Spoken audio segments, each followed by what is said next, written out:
प्रधानमंत्री मोदी पर नॉर्वे के अखबार ने घटिया कार्टून छाप दिया है। मोदी बीन बजा रहे हैं, उन्हें सपेरे की तरह दिखाया गया है और सामने सांप जैसी दिखने वाली एक पेट्रोल पंप वाली पाइप है। किस अखबार ने यह छापा, क्या लिखा, विस्तार से बताएंगे, लेकिन पहले यह बता दें कि पीएम मोदी का नॉर्वे दौरा खत्म हो गया है, लेकिन विवाद जारी हैं। इससे पहले वहां की एक पत्रकार हेला लेंग के सवाल का वीडियो वायरल हो गया था।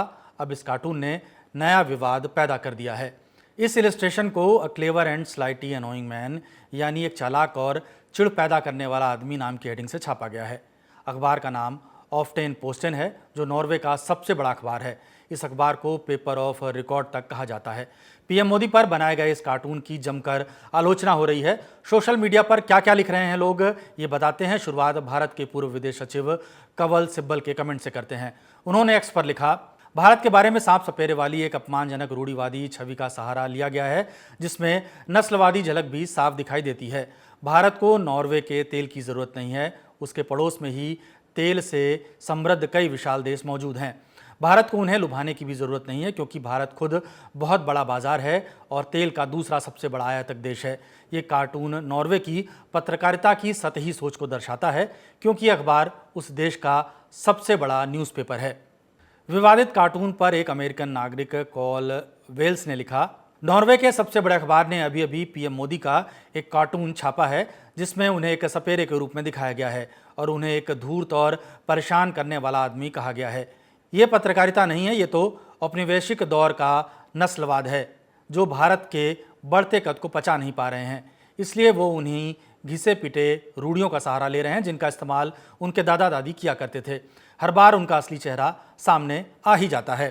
भारत का इतिहास बहुत पुराना और समृद्ध रहा है। आज़ादी के बाद से अब तक वो चांद और मंगल तक पहुंच चुका है, लेकिन नॉर्वे के इस अखबार के इलस्ट्रेटर पुरानी दकियानूसी सोच से बाहर ही नहीं आ रहे हैं, जिसमें भारत को सपेरों का देश माना जाता था। प्रधानमंत्री मोदी 2014 में अमेरिका के मेडिसन स्क्वायर गार्डन में जब स्पीच दे रहे थे, तब उन्होंने इसका जिक्र किया था। वरना एक जमाना था हमारे देश को सांप सपेरों वालों का देश माना जाता था।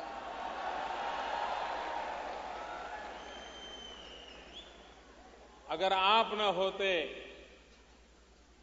हमारे देश की युवा पीढ़ी न होती,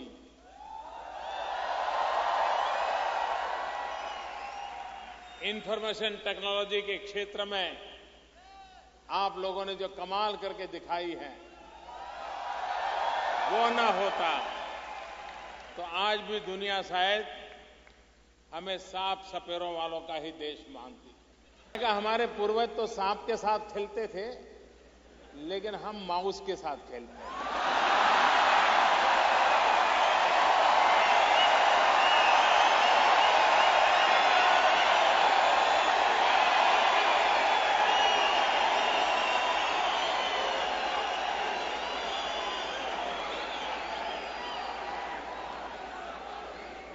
और हमारे नौजवान माउस को घुमाते हैं, सारी दुनिया को डुलाते हैं। वहीं अब जिस अखबार में कार्टून छपा है, अगर उसकी बात करें तो ऑफ्टेन पोस्टेन नॉर्वे का सबसे प्रतिष्ठित और पुराना न्यूज़पेपर माना जाता है और राजधानी ओस्लो से प्रकाशित होता है। वैसे ये पहली बार नहीं है जब इस अखबार के किसी कार्टून या आर्टिकल पर विवाद हुआ हो। दूसरे विश्व युद्ध के दौरान नाजी प्रोपेगेंडा फैलाने का आरोप लगा था। 2026 में गलत खबर छापी कि ओलेव डून को साहित्य का नोबेल मिला, जबकि इटली की पत्रकार गैराजिया को यह सम्मान मिला था। ऐसे ही तमाम विवादों की लिस्ट में अब पीएम मोदी पर छपा ये कार्टून भी शामिल हो गया है। नेताओं के कार्टून भारत में भी बनते हैं। 1962 की जंग के दौरान महान कार्टूनिस्ट आर.के. लक्ष्मण ने तब के प्रधानमंत्री जवाहरलाल नेहरू पर कार्टून बनाया था। अगली सुबह वो हुआ जिसका उनको अंदाजा नहीं था। नेहरू ने आर.के. लक्ष्मण को फ़ोन लगाया, कार्टून की तारीफ की और उस कार्टून की एक साइंड कॉपी यानी दस्तखत की हुई कॉपी मांगी, ताकि वो उसे फ्रेम कराकर अपने घर में लगवा सकें। यूपी के सीएम रह चुके अखिलेश यादव अपनी लंबी नाक वाले कार्टूनों पर मुस्कुराते रहे हैं, कभी नाक भाव नहीं सिकोड़ी। कार्टून बनने चाहिए, चाहे इंडिया में हो या नॉर्वे में, लेकिन चुटीले व्यंग्यों के लिए नीचा दिखाने या खुद को बहुत ऊंचे दर्जे का मानने के लिए नहीं।